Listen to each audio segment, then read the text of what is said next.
Oke, tapi sebelum kita masuk ke budaya positif, mari kita refresh dulu suasana pada siang hari ini, karena kita tadi baru saja melaksanakan tugas pokok kita, yaitu menuntun anak didik kita ke arah yang lebih baik. Oke Bapak Ibu, untuk siang hari ini saya ingin mengajak Bapak Ibu bermain sejenak dengan kertas-kertas kayak ini. Karena di kertas ini nanti Bapak Ibu bisa menuliskan apa yang ingin atau menjadi keinginan Bapak Ibu pada siang hari ini untuk kegiatan kali ini. Contoh, kita anggap saja ini di sebuah kelas. Ini kelas kita, terus Bapak Ibu sedang mengikuti kegiatan. Nanti Bapak Ibu bisa menulis hal yang diinginkan oleh Bapak Ibu. Misalnya contoh, saya beri contoh, tolong kegiatannya tepat waktu atau selesai tepat waktu. Terus, iya, boleh minum di ruangan misalnya. Dan itu bebas dari keinginan Bapak Ibu semua. Monggo saya bagi dulu, saya jadi Bapak bisa menuliskannya di sini. Nanti setelah dituliskan, Ibu Bapak bisa menempelkannya di papan.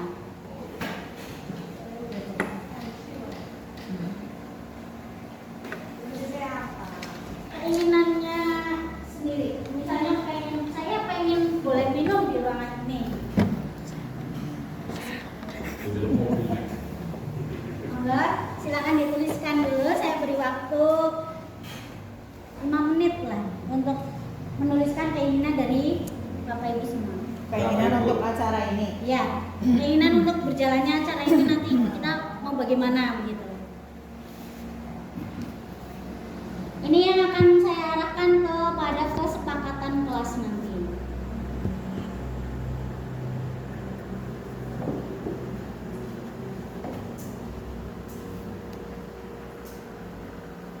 Sudah Bapak Ibu? Kalau yang sudah selesai menuliskan, boleh langsung maju untuk menempelkan di papan. Setelah ditempelkan, tolong sambil dibacakan per orang maju. Saya ya. Ya, monggo. Nanti nyambung bisa nggak? Harus satu Bu atau boleh lebih dari Boleh lebih dari satu. Tidak apa-apa itu. Silakan ditempel saja, dibacakan. Saya baca dulu ya. Oke. Saya ingin lebih banyak diskusi dan adakan ice breaking supaya tidak mengantuk. Oke. Ada diskusi dan ada ice breaking supaya tidak mengantuk. Bagus sekali. Oke, monggo. Ini. Waktu. Oh alah. Bu Yani di sini menuliskan tepat waktu. Tepat waktunya dalam hal mulai atau berakhirnya? Semuanya. Semuanya ya. Jadi jangan melebihi waktunya ya. Oke, silakan. Mbak ini ada Bu Mela.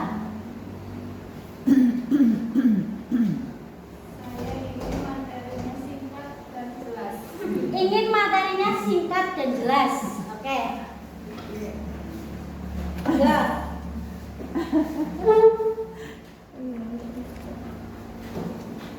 Ini Bu Mita. Saya ingin kegiatan menyenangkan. Ingin kegiatannya menyenangkan. Oke. Terus monggo ada Bu Rahayu. Tepat waktu. Lagi. Satu hati dengan Iya. Yeni. Oke. Selesainya tepat waktu. Selesainya tepat waktu. Boleh.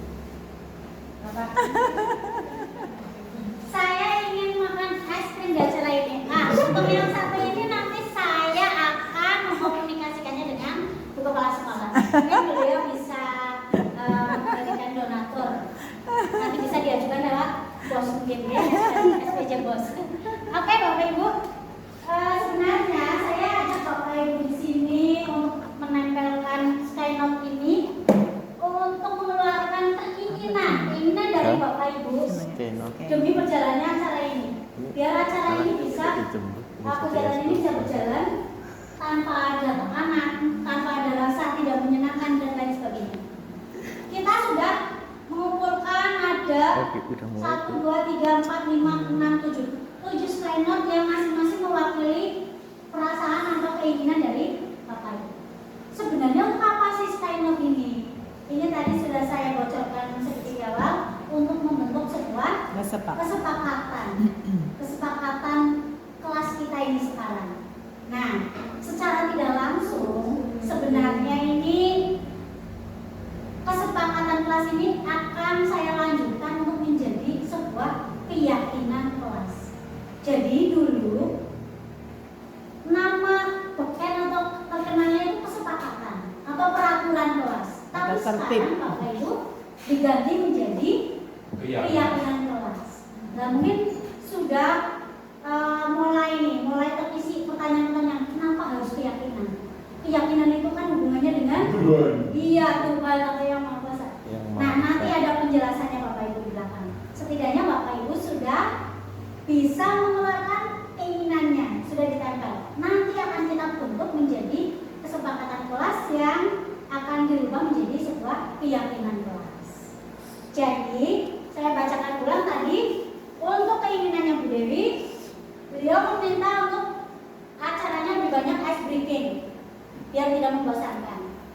Terus ada tepat waktu, ada materinya dibikin singkat dan jelas, kegiatan menyenangkan, tepat waktu juga, boleh minum, materi singkat padat, termasuk keinginan yang agak di luar, ingin makan atau minum es krim di kelas. Semuanya kita tampung, nanti kita jadikan susunan atau draft kesepakatan yang akan membentuk keyakinan kelas. Kita sepakati dulu nih, untuk keinginannya Bu Dewi akan ada banyak ice breaking biar tidak membosankan ya. Lebih banyak diskusi juga. Apakah disepakati atau disetujui oleh teman-teman? Yes. Sepakat. Oke, itu menjadi satu poin untuk membentuk kesepakatan kelas. Ada diskusi dan ice breaking. Terus tepat waktu, sepakat ya? Sepakat. Sepakat. Materinya singkat dan jelas. Sepakat banget. Saya juga pengennya seperti itu. Terus kegiatan menyenangkan. Nanti insya Allah saya bikin menyenangkan. Selesai tepat waktu, boleh minum. Sudah saya sediakan air minum. Monggo yang mau minum boleh diminum. Oke? Siap. Itu nanti akan dibentuk seperti poster. Nanti di atasnya dituliskan kesepakatan kelas atau kesepakatan kelas masing-masing. Nah, ini bisa Bapak Ibu aplikasikan ke dalam kelas masing-masing nantinya. Membuat kesepakatan atau keyakinan kelas. Nanti akan saya kupas lebih dalam lagi di belakang. Oke?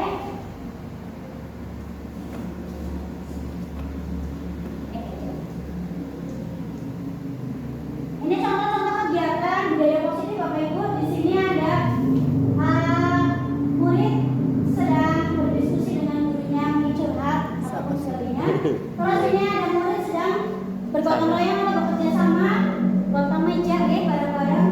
Ini ada murid sedang salaman saling kepada gurunya pas dalam sekolah. Ada guru sedang memberikan perhatian kepada anaknya yang sedang sakit. Inilah proses kegiatan pembentukan kesepakatan kelas. Ini sedikit saja contoh kegiatan budaya positif. Oke? Ini adalah budaya positif yang bisa kita terapkan di sekolah, baik melalui sikap ataupun perilaku tutur kata yang dilaksanakan oleh seluruh warga sekolah. Budaya positif ini dilakukan kenapa? Karena untuk membentuk rasa aman dan nyaman pada murid, sehingga nanti pembelajarannya bisa optimal. Oke, ini adalah konsep utama dalam modul budaya positif Bapak Ibu. Yang pertama ada perubahan paradigma belajar. Yang kedua nanti ada disiplin positif. Ketiga ada motivasi perilaku manusia. Ada kebutuhan dasar, ada posisi kontrol restitusi atau posisi kontrol guru. Kita sebagai guru itu ada posisinya Bapak Ibu. Terus ada keyakinan kelas tadi yang sudah kita praktekkan bersama. Terus yang lain ada segitiga restitusi. Tapi sebelum saya bahas lebih lanjut, seperti yang Bu Dewi tadi minta, mari kita lakukan penyegaran kembali. Kita sudah sudah mendapatkan kurikulum baru, yaitu kurikulum Merdeka, di mana kita menuntun peserta didik kita tidak hanya dalam bidang akademis saja, tapi juga karakternya. Karakternya harus kita tuntun untuk ke arah yang lebih baik. Karena pada dasarnya semua anak itu punya keunikan sendiri, sudah punya karakter masing-masing. Tinggal kita mengarahkan dan menuntun mereka. Nah, arahan yang kita tuntun nanti itu ke arah profil pelajar Pancasila. Apakah Bapak Ibu masih ingat ada dimensi yang berada di dalam profil pelajar Pancasila? Ada berapa Bapak Ibu? Saya flashback lagi, ada 6, betul. Untuk mudah mengingatnya, bahkan kita sudah mengajarkan pada anak-anak kita di kelas dengan cara nyanyian profil pelajar Pancasila. Apakah Bapak Ibu juga masih ingat? Masih lah ya? Masih. Oke, bagus banget. Apalagi Bu Yani di sini guru kelas 1 jelas selalu menggunakannya. Saya refresh kembali ingatannya untuk nyanyian profil pelajar Pancasila. Kita bisa nyanyikan bareng-bareng. Oke Bapak Ibu. Dalam hitungan 3 kita mulai. 1, 2, 3. Pelajar Pancasila beriman dan bertakwa pada Tuhan yang Esa, berakhlak mulia, berkebudayaan global, gotong royong mandiri, kreatif dan bernalar kritis. Itulah karakter-karakter yang akan kita arahkan kepada peserta didik kita. Baik Bapak Ibu, kembali lagi. Yang pertama tentang budaya positif, yaitu perubahan paradigma belajar. Bapak Ibu, seperti yang kita tahu bahwa semakin kesini eranya paradigmanya itu pasti ada. Di sini ada contoh perubahan paradigma belajar pada era yang sekarang. Jadi anak lebih aktif, berpusat pada anak, ya, tidak lagi berpusat pada guru. Guru menjadi fasilitator bagi anak. Terus selanjutnya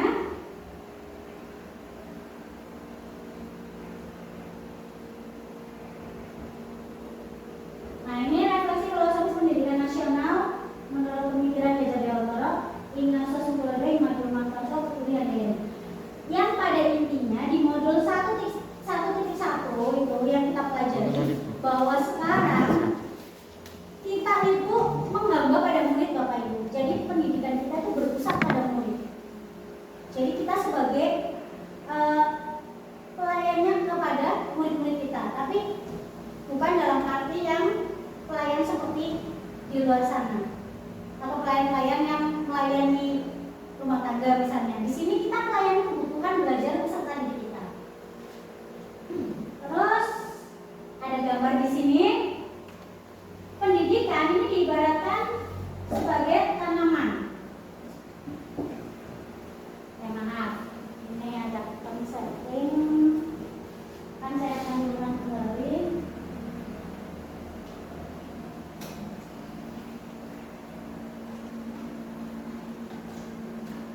Oke, pendidikan adalah diibaratkan dengan tanaman. Terus pendidiknya diibaratkan sebagai petani, sedangkan anak-anak itu diibaratkan sebagai biji tumbuhan atau benih.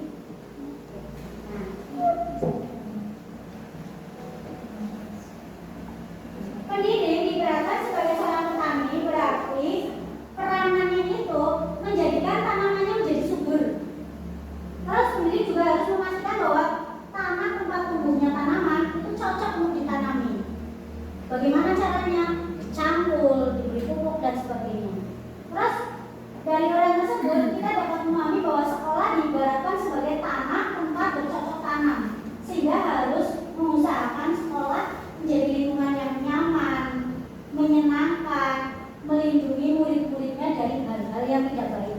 Contoh kasus yang sedang viral saat ini yaitu pembulian. Bagaimana kita menjadi seorang guru memastikan bahwa lingkungannya itu aman, nyaman. Jadi seolah-olah anak itu merindukan untuk datang ke sekolah, bukan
pembelajaran kalau dulu itu biasanya ada di kelas, terus kalau tidak di kelas di laboratorium misalnya atau ruangan-ruangan tertentu.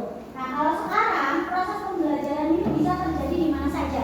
Contoh Bapak Ibu, di lingkungan kita ini ada pengrajin sujen, kita bisa mengajak mereka keluar untuk melaksanakan pembelajaran.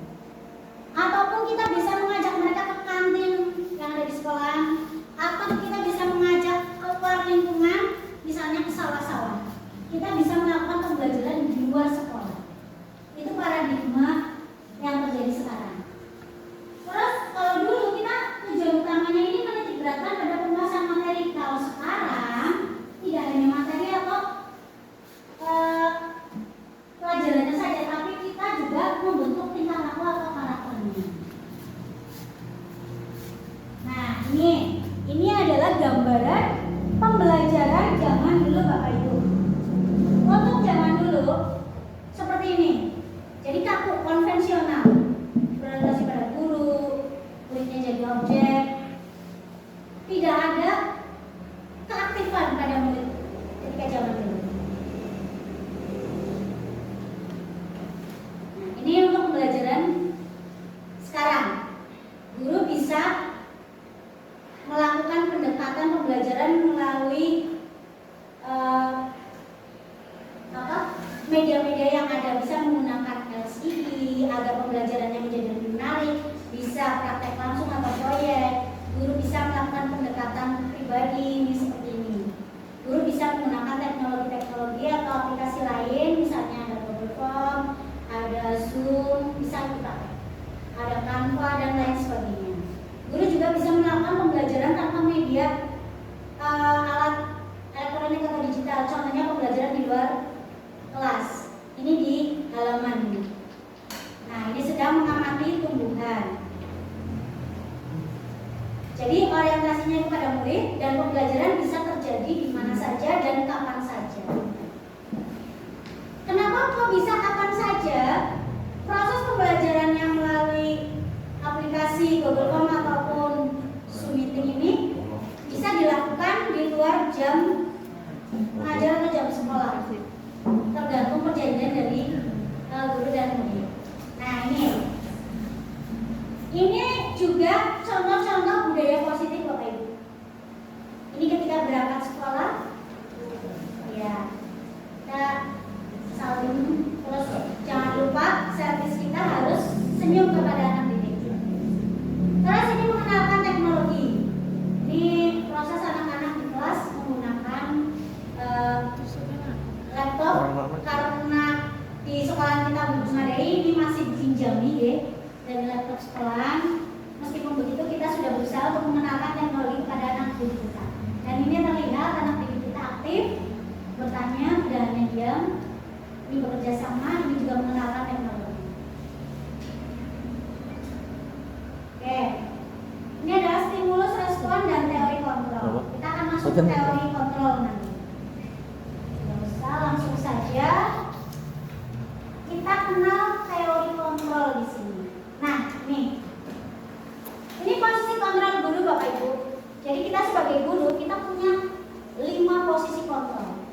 Pertama, kita berada di posisi sebagai penghukum. Yang kedua, ada posisi pembuat rasa bersalah. Yang ketiga, ada posisi teman. Keempat, posisi pemantau. Kelima, posisi manajer. Sebelum saya buka, kira-kira apa nih yang ada di benak Bapak Ibu? Penghukum. Apakah Bapak Ibu sering sekali menempati posisi ini? Bagaimana? Atau mungkin senangnya di teman? Kadang-kadang jadi teman, ya. Kadang-kadang jadi penghukum, kadang-kadang jadi pembuat rasa bersalah, pemantau, manajer. Tapi di antara kelima ini semuanya pernah dilakukan. Hal itu yang paling intens adakah Bapak Ibu? Pemantau. Ini. Manajer. Bapak Ibu pernah nggak merasa jujur pada diri sendiri bahwa saya sering menduduki ini atau ini? Kadang. Iya. Iya, pembuat rasa bersalah. Dari 5 posisi kontrol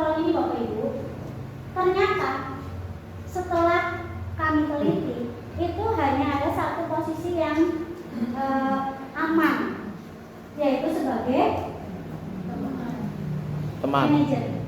Kenapa sebagai teman tidak? Padahal teman itu berusaha mendekati kan, Gen? Iya. Seringnya kita kan harus dekat dengan anak didik kita, menjadi teman agar mereka bisa mengeluarkan apa sih kebutuhannya apa Curhat dong, saja. Mak.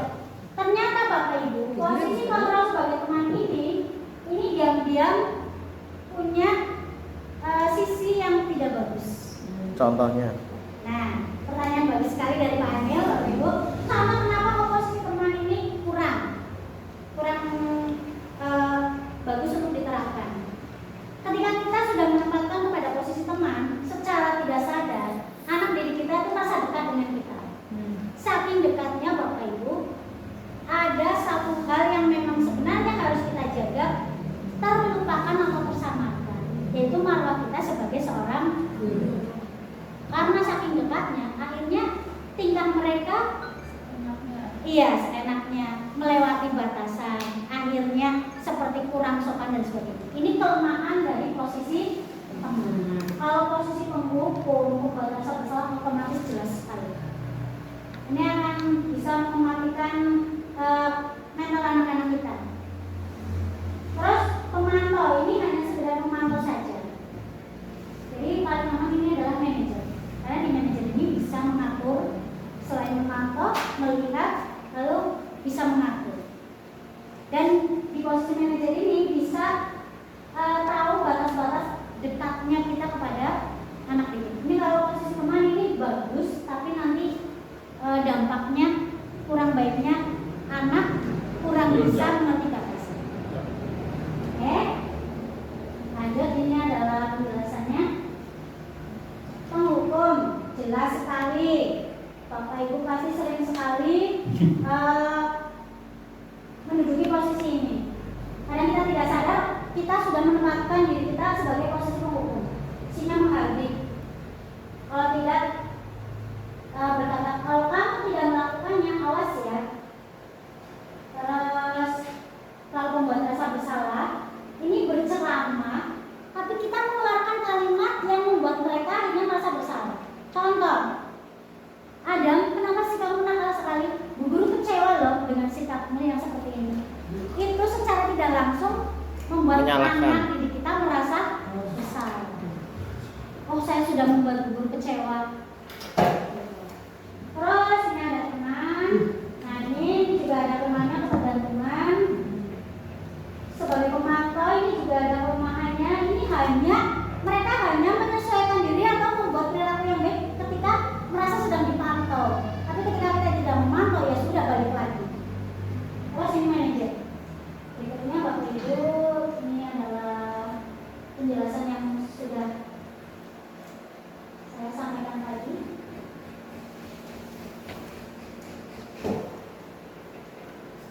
Oke, sebelum ke slide yang berikutnya, kita bahas yang berikutnya.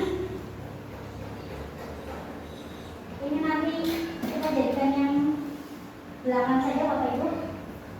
Bapak Ibu, untuk mengurangi rasa bosan, mari kita bermain sedikit. Oke? Dengan cara Bapak Ibu mohon silakan berdiri dulu. Kita adakan peregangan biar otot-otot kita tidak kaku. Oke, monggo Bapak Ibu. Silakan mau berdiri. Oke.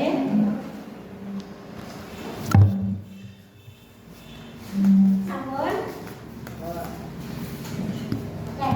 Untuk permainan kali ini, saya ingin Bapak Ibu bernyanyi saja.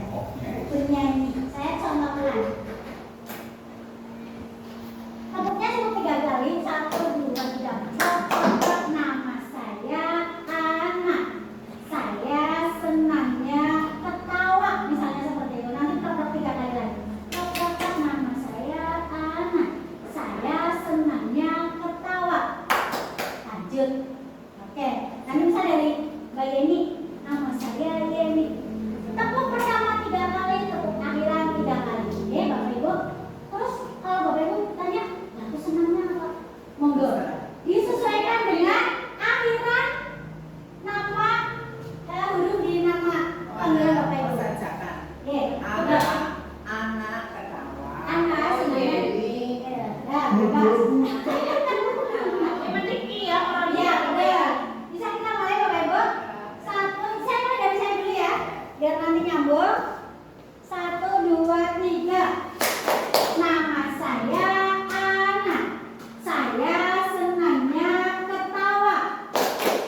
Nama saya Huda.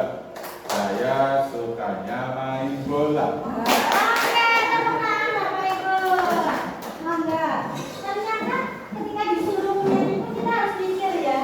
Ini saya sukanya apa ini? Ketika akhirannya harus berbunyi huruf vokal A, I, U, E, O. Tapi ternyata Bapak Ibu canggih bisa. Oke. Itu sedikit untuk peregangkan atau merefresh ya Bapak Ibu. Kita kembali lagi. Nanti kita nyanyi-nyanyi lagi. Mungkin nyanyi yang lebih seru lagi. Nah ini di sini sekarang kita masuk. Kenapa kok harus keyakinan kelas? Kenapa enggak kesepakatan kelas?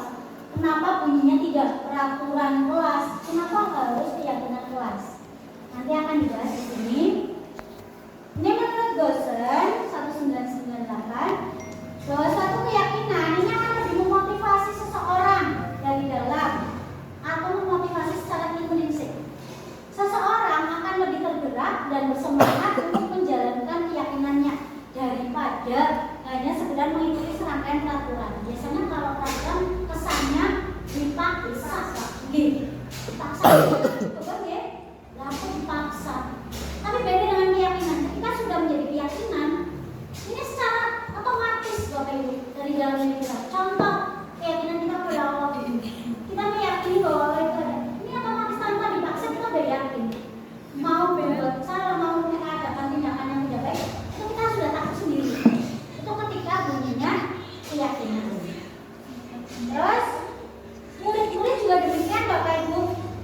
Mereka perlu mendengarkan dan mendalami tentang suatu keyakinan daripada hanya mendengarkan peraturan-peraturan yang mengatur mereka harus berlaku begini atau begitu. Itu sama seperti guru, sama seperti kita sebagai pendidik atau sama seperti para orang dewasa. Bahwasanya antara keyakinan dan peraturan itu lebih mudah untuk dijalankan itu ketika sudah menjadi sebuah keyakinan. Makanya kenapa kok kesepakatan atau peraturan kelas diganti menjadi keyakinan kelas? Mungkin ada contoh begini ya. Oke. Bukan saja. Karena kamu anak kita dulu apa cita-citamu? Nah, dari sisi juga dia yakin bahwa saya pengen cita-cita seperti itu benar itu berusaha. Iya, betul. Jadi dari dalam, sudah dari dalam dirinya sendiri. Kalau iya, betul. Betul. Begitu juga dengan keyakinan kelas. Ini sudah dibentuk nih, udah diyakini bareng-bareng dari dalam. Berarti mereka akan berusaha untuk mematuhi keyakinan tersebut atau menjalankan, bukan mematuhi, menjalankan keyakinan tersebut. Beda dengan peraturan. Ini pasti kesannya memaksa. Dan saat menjalankannya ketika terpaksa, apa yang terjadi? Kita tidak secara sadar diri akhirnya terpaksa. Ada yang merasa terbebani, keberatan dan sebagainya. Hanya hasilnya tidak maksimal. Terus pembentukan keyakinan kelas ini bisa dibuat dengan pernyataan yang positif. Tidak mungkin kita memilih kalimat negatif. Bu guru boleh duduk di meja misalnya. Tidak mungkin. Jadi ketika kita mau membentuk keyakinan kelas pasti kalimat-kalimatnya atau pernyataannya itu positif. Terus keyakinan kelas sebaiknya sesuatu yang dapat diterapkan di lingkungan tersebut. Nah ini jatuh ke keinginannya dari Pak Emil tadi guys, Bapak Ibu. Ini makan es krim. Sebenarnya bisa saja, tetapi sebaiknya sesuatu itu bisa diterapkan di lingkungan tersebut. Kira-kira di kelas ada nggak es krim? Ketika tidak ada ya, mending jangan digunakan atau diterapkan untuk menjadi sebuah keyakinan kelas. Iya, siap. Begitu ya Pak Emil ya? Siap. Oke. Yang ketiga, hendaknya tidak terlalu banyak sehingga mudah diingat, dipahami oleh semua wadah kelas. Contoh tadi, kesepakatannya tepat waktu. Itu kan simpel tapi mudah dipahami, tidak malu-malu. Terus berikutnya, guru menstimulasi seluruh murid supaya berkontribusi dalam curah pendapat guna menyusun keyakinan kelas yang akan ditaati bersama. Tadi ini sudah saya contohkan, kita harus mengaktifkan seluruh peserta didik kita. Tadi saya sudah membuat Bapak Ibu aktif maju ke depan, menulis, membacakan dan menempel. Inilah yang nanti akan kita susun menjadi sebuah keyakinan kelas.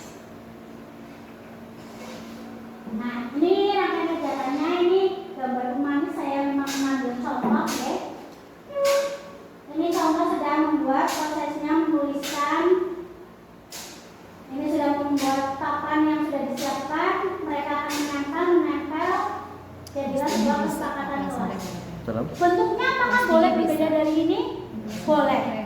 Monggo, itu tergantung kreasi dari Bapak Ibu masing-masing. Nah, ini adalah budaya positif. Ini ada segitiga restitusi, sedang menangani masalah. Nah, sebenarnya dari tadi restitusi itu apa sih? Nah, di sini restitusi adalah proses menciptakan kondisi bagi murid untuk memperbaiki kesalahan mereka, sehingga mereka bisa kembali pada kelompok mereka dengan karakter yang lebih kuat atau lebih baik. Jadi Bapak Ibu di sini, ketika anak didik kita melakukan sebuah kesalahan, tugas kita sebagai pendidik itu bukan menghukum, bukan langsung menjustis mereka tidak baik dan sebagainya, tapi kita harus memperlakukan mereka dengan cara restitusi. Bagaimana cara kita? Kita harus masuk melalui obrolan dan pendekatan tanpa harus membuat kalimat-kalimat yang bisa membuat mereka akan jauh lebih terpuruk atau cara yang tidak baik. Jadi bagaimana caranya? Kita gunakan kalimat positif. Contoh, ada anak sedang bertengkar, dua anak bertengkar memperebutkan sesuatu. Kita dudukkan keduanya, kita gunakan kalimat positif. Kita tanya dulu penyebabnya apa, lalu jangan langsung menyalahkan Bapak Ibu. Kita kembalikan lagi. Misalnya, kenapa kamu nakal terhadap si B? Kita tanya kepada kamu. Karena saya mau pinjam pensil. Terus yang B jawab, tapi dia tidak izin Bu, langsung ambil. Nah, si A mungkin mempunyai pendapat sendiri. Saya sudah izin tapi dia tidak benar. Nah, kita bisa memperkuatnya dengan memberikan kalimat sebenarnya meminjam pensil itu boleh saat kita membutuhkan, dan meminta izin pun juga harus kita lakukan.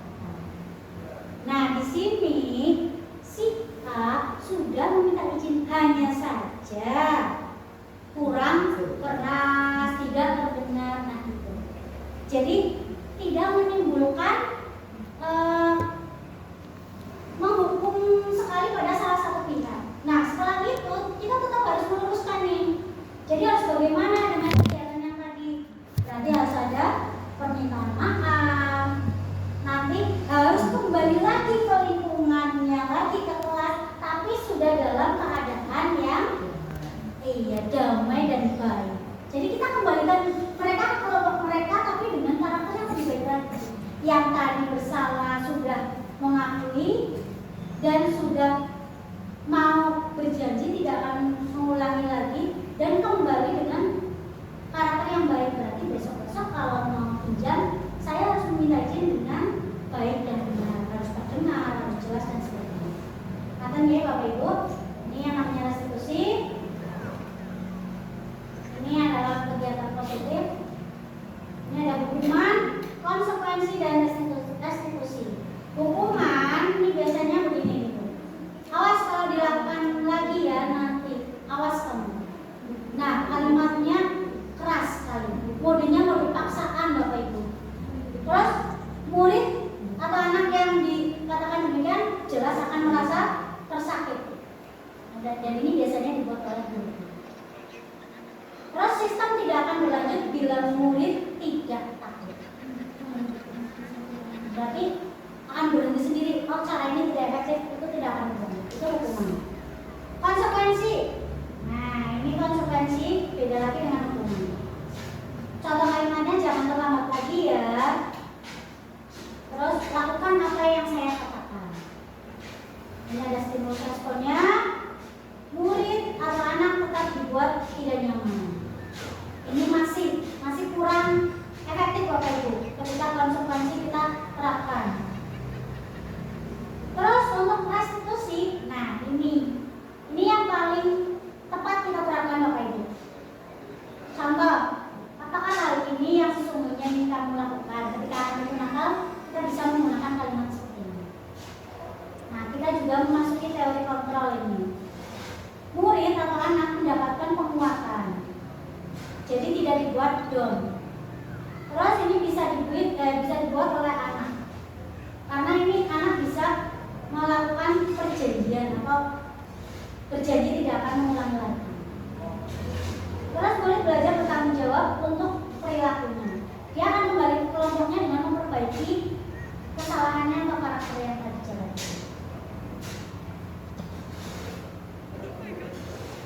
Nah ini Bapak Ibu sudah saya munculkan lingkarannya. Contoh ada tindakan menggantikan kertas tugas teman yang dicoret-coret. Contoh muridnya Bu Mela ada yang nakal, nyoret-nyoret kertas ulangan temannya. Terus sama Bu Mela dikatakan ganti kertas yang sudah kamu rusak. Nah, menggantikan kertas tugas yang sudah dicoret-coret itu ternyata termasuk sebuah konsekuensi, bukan hukuman. Terus berikutnya coba berjemur di lapangan basket karena ngobrol dengan teman ketika pelajaran. Kira-kira termasuk hukuman atau konsekuensi Bapak Ibu? Hukuman. Kita buktikan. Sering betul, ternyata ini adalah sebuah hukuman. Lagi Bapak Ibu, berdiri di depan kelas dengan mengangkat satu kaki karena tidak bisa menjawab pertanyaan. Hukuman atau konsekuensi? Coba yang memilih hukuman. Ada 3. Berarti yang lebihnya konsekuensi ya. Kita buka jawabannya. Hukuman Bapak Ibu. Itu tidak mendidik. Ya betul. Kalau konsekuensi ada 2 menit. Membersihkan tumpahan air di meja karena tersenggol pada saat belajar. Oke, ini adalah konsekuensi. Kampung. Ini langkah-langkah restitusi Bapak Ibu, kita harus menstabilkan identitas ya. Contohnya tadi ditanya, kenapa sih kamu berbuat seperti itu? Terus validasi tindakan yang salah. Kalau berbuat seperti itu salah, harusnya jangan seperti itu. Kita harus mengatakannya kepada anak tersebut. Terus menanyakan keyakinan. Kamu kan sudah membuat keyakinan kelas sama Bu Guru. Coba kira-kira setelah kamu nakal, apa keyakinan yang sudah kamu langgar? Contoh di situ tidak boleh membeli. Kalau saya sudah melanggar poin yang ketiga, Bu Guru membeli teman misalnya.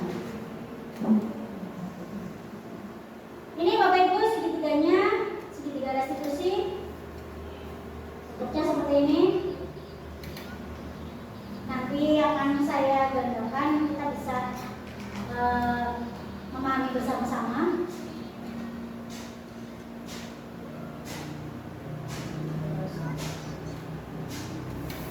Kotanya tinggal berapa menit? Dari sudah 42. Oke, ini Bapak Ibu mungkin ini juga Bapak Ibu membutuhkan ya. Yang pertama, langkah yang pertama menstabilkan identitas.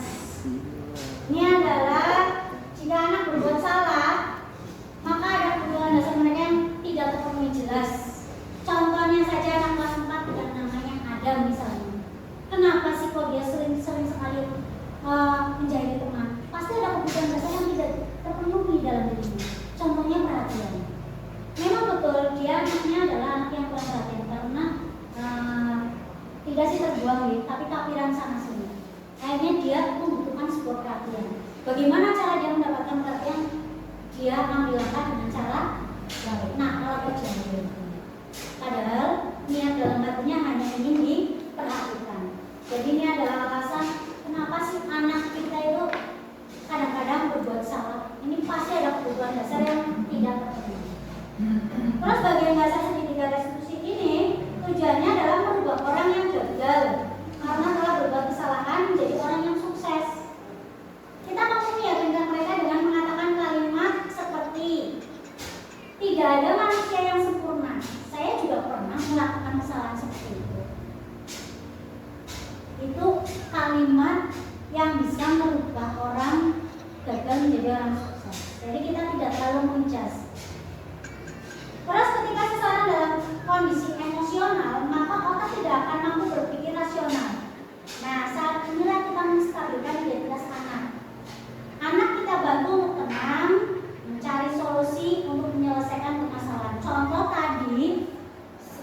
hangat-hangatnya tadi pagi ya di kelasnya Bu Mita, mungkin ada anak yang sedang bertengkar. Bagaimana cara kita menstabilkan emosi mereka ketika mereka sedang emosi? Kita buat keadaan jadi tenang, didudukkan, ditanya dengan baik. Ini adalah proses menstabilkan identitas. Terus yang kedua, ini adalah memvalidasi tindakan yang salah. Konsep yang kedua adalah kita harus memahami kebutuhan dasar yang mendasari tindakan anak berbuat kesalahan. Menurut teori kontrol, semua tindakan manusia, baik atau buruk, pasti memiliki maksud atau tujuan tertentu. Ketika kita menolak anak yang berbuat salah, dia akan tetap dalam masalah Bapak Ibu. Yang diperlukan adalah kita memahami alasan. Kenapa sih anak melakukan hal tersebut? Kita harus paham. Contohnya seperti tadi, ada kebutuhan dasar yang tidak terpenuhi, yaitu kurang perhatian. Terus yang terakhir adalah menanyakan keyakinan. Nah, untuk menanyakan keyakinan ini pada dasarnya termotivasi secara internal, yaitu tadi lewat keyakinan kelas. Ketika langkah 1 dan 2 sukses dilakukan, maka anak akan siap untuk dihubungkan dengan nilai-nilai yang dia percaya dan berpindah menjadi orang yang dia inginkan. Penting sekali menanyakan ke anak tentang kehidupan depan yang dia inginkan. Ketika mereka sudah menemukan gambarannya, guru bisa membantu mereka tetap fokus. Contohnya tadi si Adam. Ketika melakukan kesalahan, kita sudah menstabilkannya, kita sudah memvalidasi, kita tinggal menanyakan keyakinan. Sebenarnya kalian tahu nggak sih ini baik atau buruk? Terus keyakinan kelas yang sudah dibuat bersama-sama sudah diyakini ternyata sudah dilanggar. Dan dia mau kembali untuk ke kelompoknya dalam keadaan yang lebih baik lagi. Terus selanjutnya ini ada tulisan pamungkas Bapak Ibu. Tulisan yang Bapak Ibu ini tunggu ya. Tulisan nantinya akan berakhir atau bermuara pada kalimat terima kasih. Tapi sebelum itu kita baca dulu yang ini, bahwasanya peran guru atau orang tua itu sangat penting untuk menciptakan kondisi yang membuat murid atau anak bersedia menyelesaikan masalah dan berbuat lebih baik lagi dengan berkata seperti ini. Semua orang pasti pernah berbuat salah. Seperti itu saja. Semua orang pasti pernah berbuat salah, nah. Ya, termasuk guru. Bapak Ibu hindari kalimat seperti ini. Kamu harus lakukan itu. Kalau tidak, maka akan berhukum. Nah, kalimat-kalimat seperti itu adalah kalimat-kalimat negatif yang akan membuat anak lebih merasa tertekan, terbebani. Bukannya menjadi kembali ke kelompoknya dalam keadaan baik, malah tambah dalam keadaan yang lebih buruk lagi. Oke Bapak Ibu, inilah kalimat yang saya sampaikan tadi adalah kalimat yang paling dinanti ya. Kalimat terima kasih, ini adalah ucapan terima kasih kepada Bapak Ibu semua karena sudah bersamai saya untuk saling mengenal dan memahami budaya positif. Budaya positif ini marilah kita integrasikan atau kita aplikasikan di lingkungan sekolah kita Bapak Ibu. Sekali lagi, marilah kita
hari ini? Senil. Tepuk oke. Tepuk Tepuk satu. oke. Tepuk 1. Yes. Sudah. Sebenarnya banyak sekali ya. Yeay. Ada salur, ada buah, tapi saya di sini punya ini nih masukan. Bagaimana kalau saya bilang semangat siang, nanti Bapak Ibu bilangnya siang pulang. Setuju nggak? Setuju. Atau siang-siang masih bertahan di sini? Ya, pulang. Pulang deh. Oke. Sore. Saya